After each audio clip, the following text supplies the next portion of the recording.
Niners faithful, training camp is a little more than a month away, and the post-Oda depth chart picture is finally coming into full focus after Kyle Shanahan made the decision to cancel mandatory minicamp. A move that cost us content, but that tells you everything you need to know about how pleased the coaching staff was with what they saw during the voluntary sessions. When Kyle Shanahan looks at what his team accomplished in OTAs and decides the players have earned their time off rather than dragging them back for another week of work, that is an organizational statement about where this roster is and how the spring program went. The preseason opener against the Tennessee Titans on August 13th is the first chance for the national audience to see what this new-look 49ers team actually looks like in a live game setting. And based on everything the depth chart reveals, what they are going to see is a team that has addressed multiple genuine weaknesses while maintaining the championship caliber talent at the positions that matter most. Let us go through this entire roster position by position right now, because there is genuinely exciting stuff at every level of this depth chart. Start at quarterback, because this is where everything flows from and where the most important organizational decision the 49ers make every year gets made by default rather than by choice. Brock Purdy is the guy, full stop, and at $55 million per year, he is the most important investment on the entire roster. The honest assessment of Purdy heading into 2026 is that when he played last year, he was top 10 caliber, throwing 20 touchdown passes in only 9 games, which matches his 15-game total from the previous season and reflects dramatically improved per-game efficiency. The areas where he needs to grow are specific and addressable, limiting the turnovers that come from his competitive instinct to force plays in situations where the game is not yet lost, harnessing the gunslinger mentality that makes him exciting to watch without letting it translate into the late-game hero ball decisions that have occasionally cost the 49ers in critical moments. If Purdy stays healthy and eliminates those self-inflicted wounds from his game, the combination of his talent, his supporting cast, and his coaching puts him squarely in the MVP conversation and in the top 10 quarterback conversation simultaneously. Mac Jones staying in the building is the quiet organizational win that deserves more credit than it typically receives. The market for Jones apparently generated nothing better than a 2027 conditional third-round pick from quarterback-needy teams, and the 49ers correctly evaluated that getting approximately nothing in return for the arguably best backup quarterback in professional football, while leaving themselves exposed if Purdy gets hurt again, is not a trade worth making.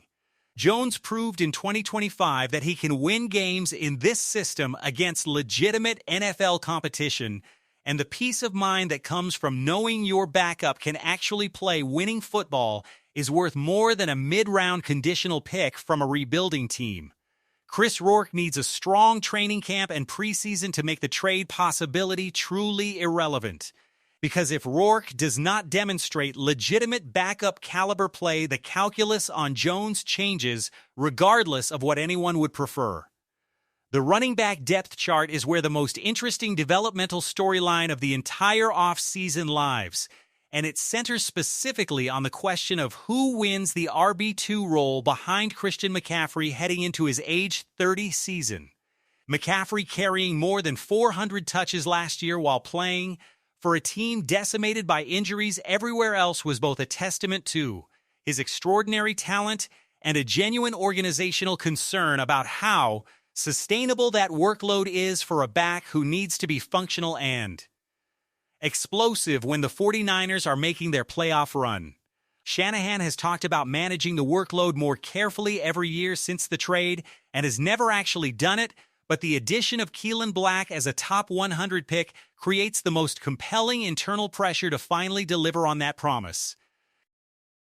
Black's profile is genuinely fascinating for what it suggests about how Shanahan is thinking about the offense. A 25-year-old rookie who squats over 500 pounds, benches 400, runs a 4.4, protects the passer at an elite level, and averages 3+ yards after contact at Indiana is not a finesse back being brought in to give McCaffrey rest. This is a physical, powerful complement who brings a completely different skill set to the backfield and who forces defenses to prepare for a genuinely different kind of running back when his number is called. Jordan James showed real flashes in the divisional round game against Seattle and runs with the physical authority that earns carries in Shanahan's system. The competition for that RB2 role is genuine, and the winner of it is going to get meaningful playing time that matters for the team's offensive identity throughout the season. The wide receiver room is where the most dramatic transformation on this entire roster has occurred, and the direction of that transformation is simultaneously exciting and sobering, depending on how you feel about the players who are no longer in the building. Brandon Aiyuk is gone, Juwan Jennings has moved on to Minnesota, and what remains is a genuinely remade group that is led by a future Hall of Famer and built around young talent with significant upside. Mike Evans at 33 years old is the exact type of player this offense needed at the X-receiver position. A big-bodied boundary receiver with elite hands who has produced over 1,000 yards in 11 consecutive seasons and who has never played for a coach whose offensive philosophy fits his skill set as well as Kyle Shanahan's does.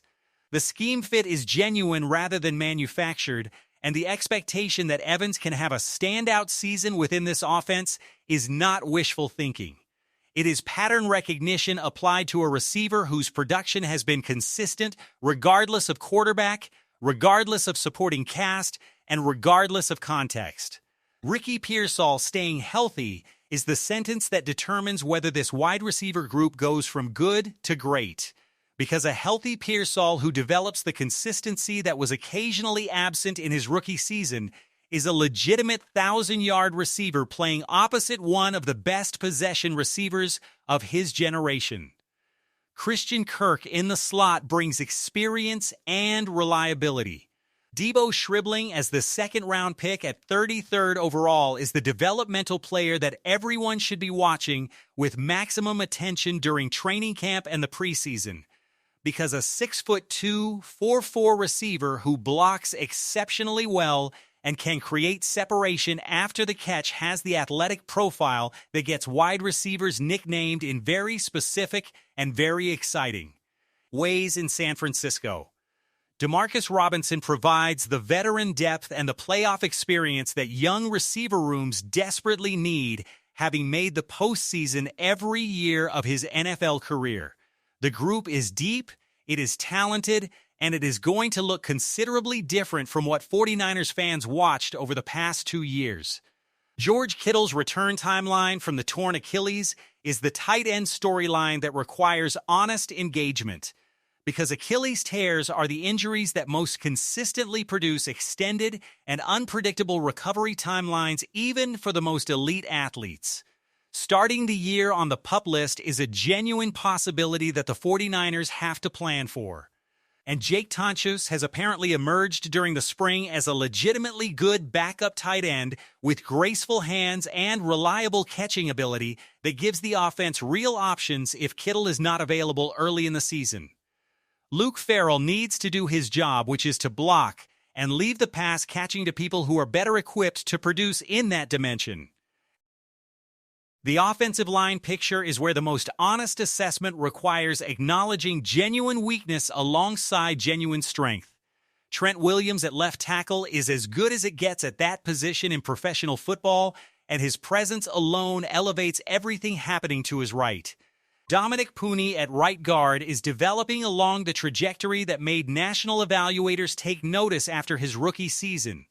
But the center position with Jake Brendel and the left guard competition among Carver Willis, Connor Colby, Brett Toth, and Robert Jones represents real uncertainty about a position group that needs consistent functional performance rather than standout individual excellence. The possibility of a late free agency veteran addition or a trade to address left guard is worth monitoring.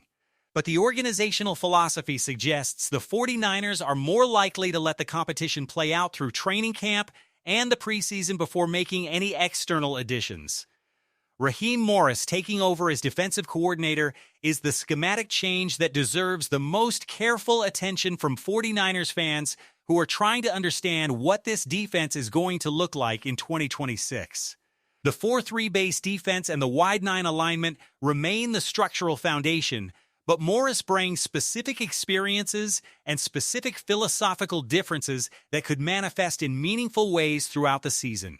The transition from 31st to 2nd in sacks that he engineered in Atlanta is the most compelling data point in his coordinator resume.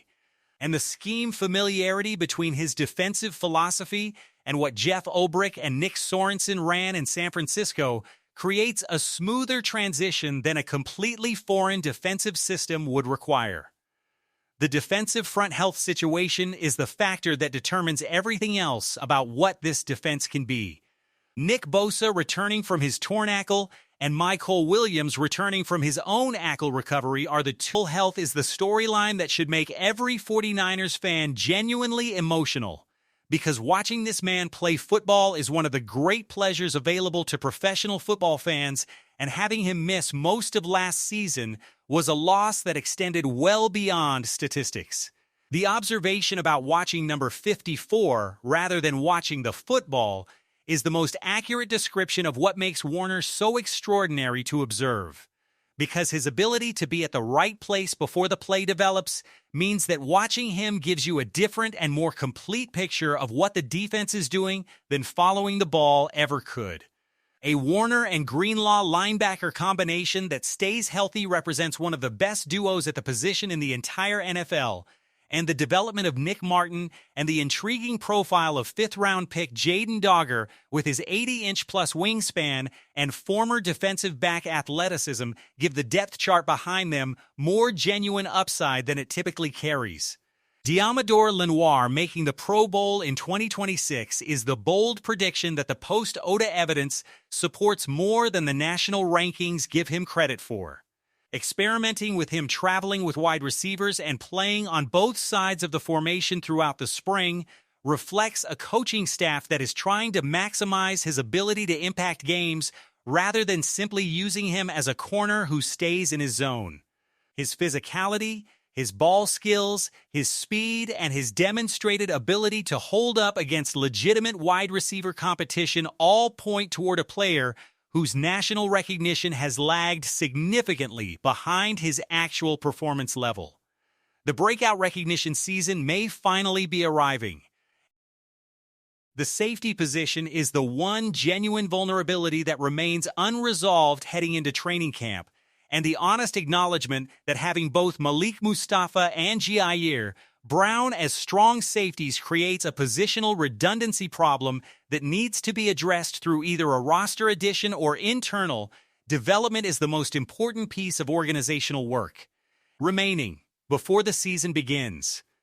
Ashawn Davis flying around during the spring as a potential starter option is encouraging but not definitively reassuring for a position that opposing offenses will absolutely target if they identify it as the weakest link in an otherwise formidable defensive structure.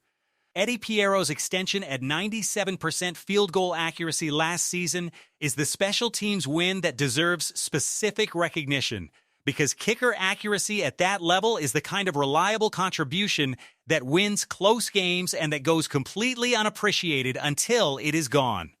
New punter Corliss Waitman bringing a stronger leg than Thomas Morstead gives the coverage units and the offense better field position tools, and long snapper John Weeks continuing to operate at the level he has maintained since entering the league in 2010 is the kind of institutional consistency that championship teams quietly value above what any public recognition of the position would suggest.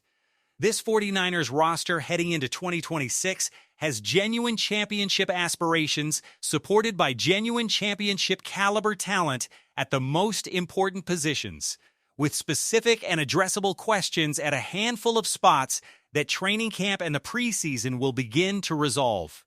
The excitement building toward August 13th and the Titans opener is entirely justified. Drop your biggest bold prediction for the 2026 49ers season in the comments right now. Tell us whether you think Diamador Lenoir finally gets his Pro Bowl recognition, and let us know whether you think the wide receiver room with Evans and Pearsall is going to be better than what the team had with Aiyuk and Jennings. Smash that like button, subscribe if you have not already. And we will see you for the next one. Niners faithful, let us go.